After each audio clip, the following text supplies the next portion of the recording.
Welcome back to Thumb Therapy. We're doing our final verdict of Kirby and a Rainbow Curse. And we're going to see if we give it the thumbs up or the thumbs down. Enjoy.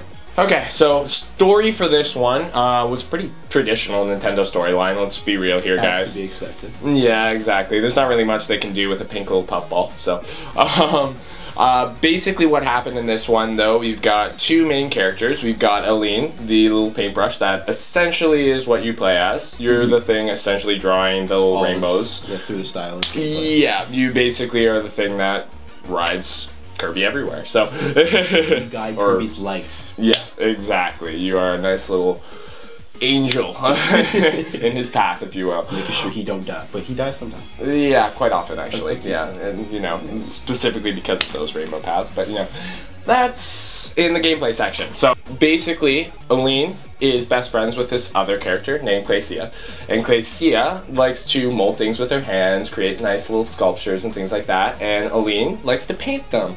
Aww, like just melt your heart. Yeah. Anyways, so one day, however, Claycia all of a sudden became a little power hungry and decided she wanted to steal all the color out of Dreamland as a whole. So she ended up stealing all of this, and Aline came in to save the day. She ended up rescuing Kirby, unfortunately not rescuing his limbs though, and he ended up being carried along with her. Aside from that, there's really not too much else we need to talk about in terms of story for this game.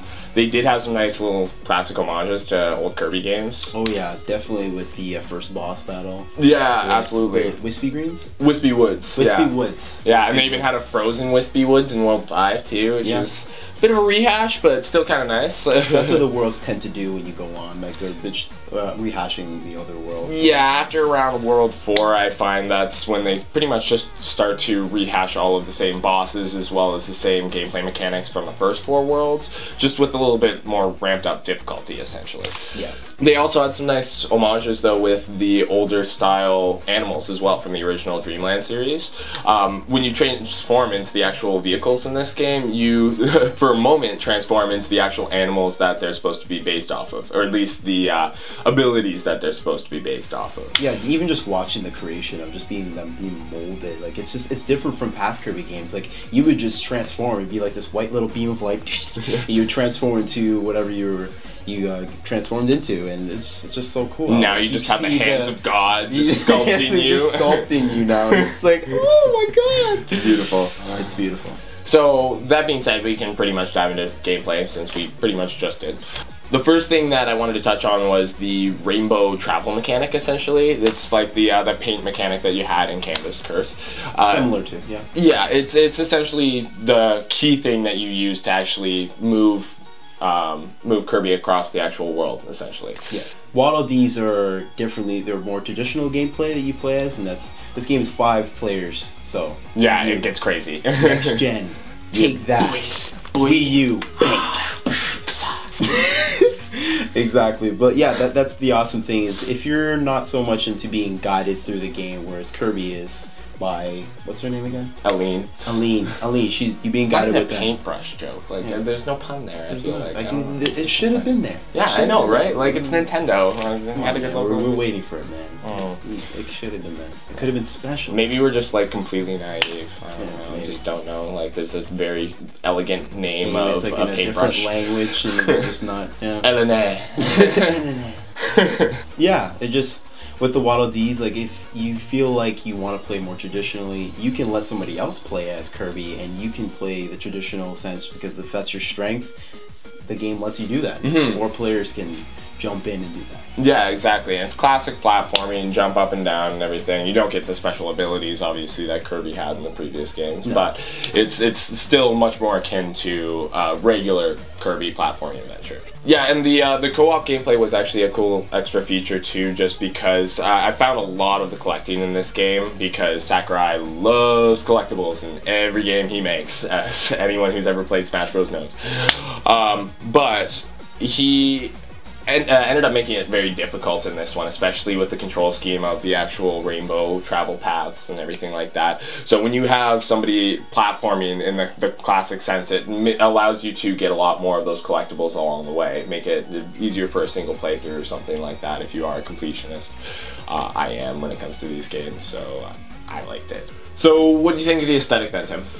It was pretty, you know, like Nintendo was really good for making these games to differentiate themselves from the Xbox One, the PlayStation 4. These graphics just speak to the Wii U, and it just makes like, okay, we're doing things differently. Yeah. And these graphics just sell Kirby, I feel like. Well, that's what I love about Nintendo this generation, is that now that they've delved into the realm of HD, they've wanted to kind of head towards that sense of realism in their games, which is great, but unfortunately a lot of the realism's been taken over in the last generation when everyone else was unfortunately already on the HD boat.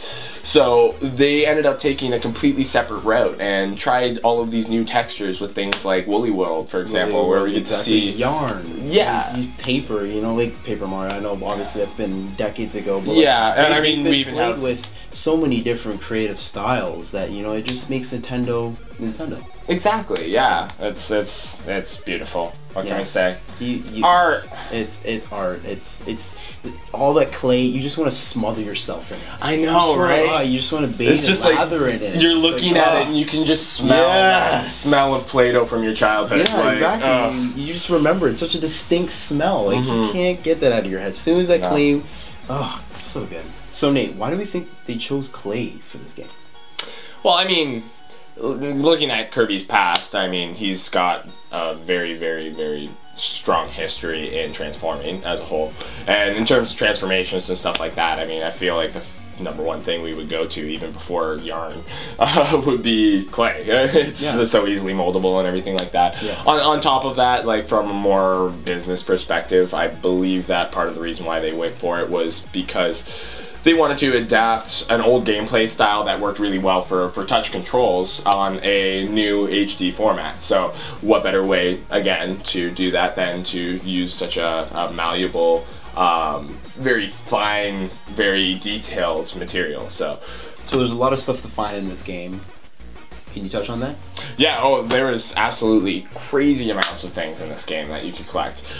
Anybody out there that has played any of Sakurai's previous games, like Smash Bros. Or Kid Icarus, or any previous Kirby titles, you know that he loves to put his collectibles in these games. Oh, yeah. So every level you have 5 treasure chests you can collect that have either a music track from not only this game, but from plenty of previous entries. So you've got things not only from like the Dreamland franchise, but Kirby Air Ride, for example. Even Kirby Air Ride. Yeah, and getting some attention. And they haven't paid attention to Kirby Air Ride in how long? we had a homage to that in Smash Run in the 3DS. Like that's where he said he got the ideas from. But, like, it's good to have that back, you know. I agree. It's good that he's at least accepting it, but like seriously, we needed Kirby Air Ride 2. We need a sequel. Like just at least make the City Run mode too. Like release it for $15 DLC. I'll buy it. Make it happen. Oh, please. And then beyond the music, you also can collect all sorts of figures as well. And they're figures not only from that game as well, but you actually have clay figures of other characters from other games, and even the television show, for example. We found the chef. Coming right back at you. Like, seriously. Such a good show.